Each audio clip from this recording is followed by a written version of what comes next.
10 محرم 61 ہجری کو کربلا میں امام حسین علیہ السلام اور ان کے اہل بیت اور جان نثار ساتھیوں کو بے دردی سے شہید کر دیا گیا۔ اس واقعہ نے پوری مسلم دنیا کو ہلا کر رکھ دیا۔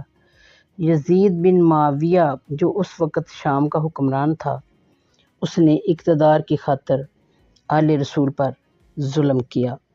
بسم اللہ الرحمن الرحیم۔ السلام علیکم ورحمۃ اللہ وبرکاتہ۔ آج ہم بات کریں گے اس حقیقت کی جو اکثر لوگ نہیں جانتے کہ کربلا کے بعد کیا ہوا۔ امام حسین کی عظیم قربانی کے بعد کس نے یزید سے بدلہ لیا؟ مکمل تاریخی حوالوں کے ساتھ آپ کو اس ویڈیو میں سب کچھ معلوم ہوگا۔ ویڈیو کو آخر تک ضرور دیکھیے اور چینل کو سبسکرائب کرنا نہ بھولیے گا۔ شہادت کے بعد امام حسین علیہ السلام کے اہل خانہ کو قیدی بنا کر کوفہ اور پھر شام لے جایا گیا۔ حضرت زینب سلام اللہ علیہ اور امام زین العابدین نے دربار یزید میں جو خطبے دیے، انہوں نے یزید کی حکومت کو ہلا کر رکھ دیا۔ ان خطبوں نے لوگوں کو حقیقت دکھائی کہ ظلم کس نے کیا اور حق پر کون تھا، کیونکہ جیسے ہی حضرت امام حسین علیہ السلام کوفہ پہنچتے ہیں، جو ان کے خط بھیجنے پر وہ ایز اے مہمان وہاں پہنچتے ہیں، تو انہوں نے ان پر جنگ مسلط کر دی۔ آخر وقت تک امام علیہ السلام نے یہ کہا کہ میں تو جنگ کرنے آیا ہی نہیں، تم لوگ کیوں میرے اوپر جنگ مسلط کر رہے ہو؟ لیکن یزید کے حواریوں نے اس بات کو تسلیم کرنے سے انکار کر دیا۔ تاریخی روایات کے مطابق یزید زیادہ عرصہ زندہ نہ رہا، اس کی حکومت میں بغاوتیں شروع ہو گئیں۔ مدینہ میں واقعہ ہرا پیش آیا، مکہ پر حملے ہوئے اور یزید کی حکومت چند سال میں ہی ختم ہو گئی، کیونکہ ظلم کو آخر زوال ہی ہوتا ہے۔ یزید کی موت 64 ہجری میں ہوئی۔ اس کے بعد اموی حکومت کمزور ہوتی چلی گئی۔ کربلا کے بعد سب سے بڑا کردار مختار ثقفی کا ہے۔ مختار ثقفی کوفہ میں اٹھا اور اس نے یزید کے بعد ان تمام لوگوں کو تلاش کیا جنہوں نے امام حسین علیہ السلام کی شہادت میں کردار ادا کیا تھا۔ مختار ثقفی نے کوفہ اور عراق کے علاقے میں ان لوگوں کو پکڑا، ان پر مقدمے چلائے اور انہیں عبرتناک انجام تک پہنچایا۔ شمر، سنان اور دیگر کئی قاتلوں کو مختار ثقفی نے ہی مارا۔ اس طرح امام حسین علیہ السلام کا بدلہ لیا گیا۔ مختار ثقفی کا مقصد آل رسول کا بدلہ لینا اور ان مظلوموں کی مدد کرنا تھا۔ اس کے لیے انہوں نے کئی جنگیں لڑیں اور کوفہ میں اپنی حکومت قائم کی۔ کربلا کے بعد مدینہ کے لوگوں نے بھی بغاوت کی۔ یہ واقعہ واقعہ ہر کہلاتا ہے۔ یزید کی فوج نے مدینہ میں بہت ظلم کیے، پھر مکہ کا محاصرہ کیا۔ یزید اچانک 64 ہجری میں مر گیا۔ کچھ روایتیں کہتی ہیں کہ اسے بیماری ہوئی، کچھ کہتی ہیں کہ شکار کے دوران گرا اور واصل جہنم ہوا۔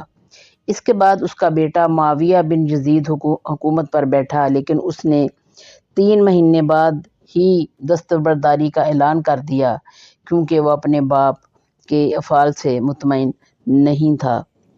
امام حسین کے خاندان کو کربلا سے کوفہ اور پھر دمشق لایا گیا۔ شام میں دربار یزید میں حضرت زینب اور امام زین العابدین نے تاریخی خطبے دیے۔ ان خطبوں سے لوگ یزید کے خلاف ہو گئے۔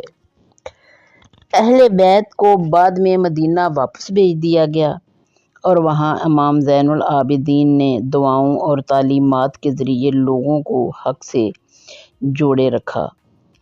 مختار ثقفی نے کوفہ میں 66 ہجری میں علم بغاوت بلند کیا۔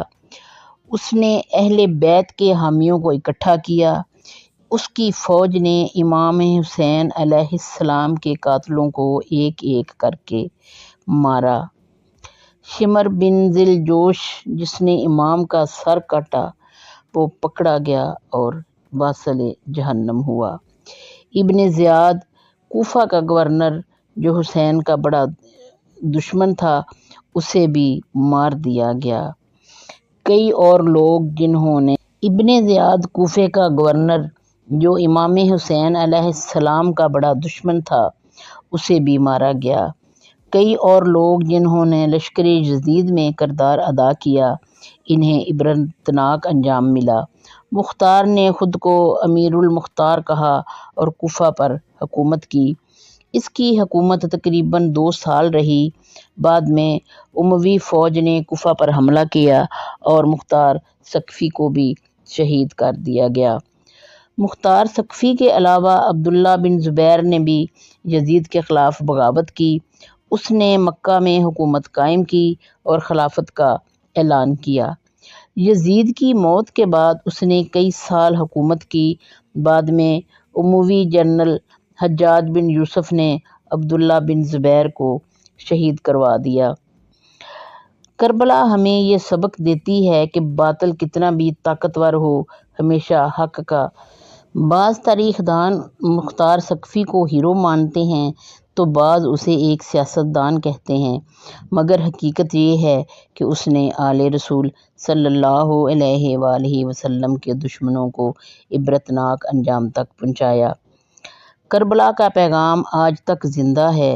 امام حسین علیہ السلام نے ظلم کے سامنے سر نہ جھکانے کی جو مثال قائم کی، وہ قیامت تک زندہ رہے گی۔ اس سانحے کے بعد امت میں بیداری پیدا ہوئی اور لوگ ظالم حکمرانوں کے خلاف کھڑے ہونے لگے۔ مختار ثقفی، امام زین العابدین، حضرت زینب، سب نے مل کر حق کا پیغام آگے پہنچایا۔ کربلا کے بعد امت مسلمہ میں یزید کے خلاف نفرت بڑھ گئی۔ مدینہ کے لوگ بھی یزید کی بدکرداری، ظلم اور کربلا کے سانحے کی وجہ سے اس سے نفرت کرنے لگے۔ مدینہ کے لوگوں نے یزید کی بیعت توڑ دی اور اس کے خلاف بغاوت کر دی۔ مدینہ کے معزز صحابہ اور تابعین نے بھی یزید کو نالائق، شرابی اور بد کردار حکمران سمجھا۔ انہوں نے کہا کہ ہم ایسا شخص کیسے خلیفہ مان سکتے ہیں جس نے امام حسین علیہ السلام کو شہید کرایا۔ اس لیے مدینہ کے لوگوں نے یزید کے نمائندے کو باہر نکالا اور مدینہ کو آزاد شہر قرار دیا۔ یزید نے مدینہ کی بغاوت کو کچلنے کے لیے مسلم بن عقبہ نامی جنرل کو بھیجا۔ اس وقت مسلم بن عقبہ بہت بوڑھا تھا، مگر یزید نے اسے حکم دیا کہ مدینہ والوں کو عبرت کا نشان بنا دو۔ نعوذ باللہ۔ یزیدی فوج تقریباً 12,000 سپاہیوں پر مشتمل تھی۔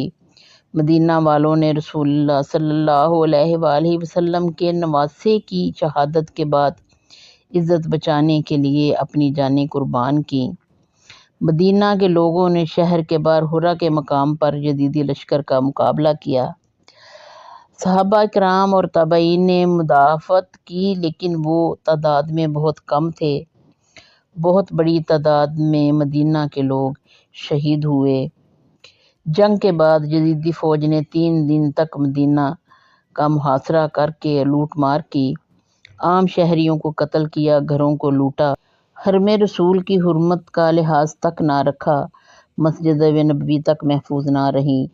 اس سانحہ میں بڑے بڑے صحابہ کی اولادیں شہید ہوئیں۔ اس ظلم کے بعد مدینہ والوں کی قوت ختم ہو گئی۔ یزیدی لشکر نے آگے بڑھ کر مکہ مکرمہ کا بھی محاصرہ کیا، جہاں اس وقت عبداللہ بن زبیر نے یزید کے خلاف علم بغاوت بلند کیا ہوا تھا۔ مکہ میں حملے کے دوران کعبہ شریف کو بھی نقصان پہنچا۔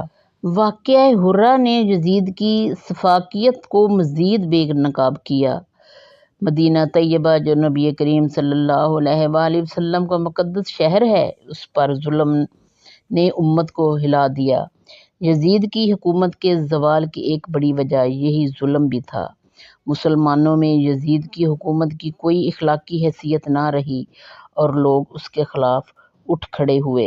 واقعہ حرہ ہمیں بتاتا ہے کہ ظلم چاہے مدینہ طیبہ میں ہو یا کربلا میں، اگر امت خاموش رہے تو ظالموں کا حوصلہ بڑھتا ہے۔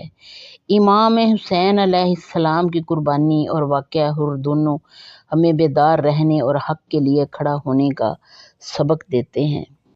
آج بھی اگر ہم کربلا، حرہ اور مکہ کی بغاوتوں کو یاد رکھیں تو ہمیں معلوم ہوگا کہ حق کے لیے کھڑا ہونا ہی اصل کامیابی ہے۔ دعا ہے کہ اے اللہ ہمیں حق پر قائم رکھے اور امام حسین علیہ السلام، حضرت عبداللہ بن زبیر رضی اللہ تعالی عنہ مدینہ کے شہداء جیسے سچے کردار عطا کرے، آمین اللہم آمین۔ اگر آپ کو میری ویڈیو پسند آئی ہو تو چینل کو سبسکرائب کریں، لائک کریں اور دوسروں تک شیئر کریں۔ اللہ ہم سب کا حامی و ناصر ہو، آمین۔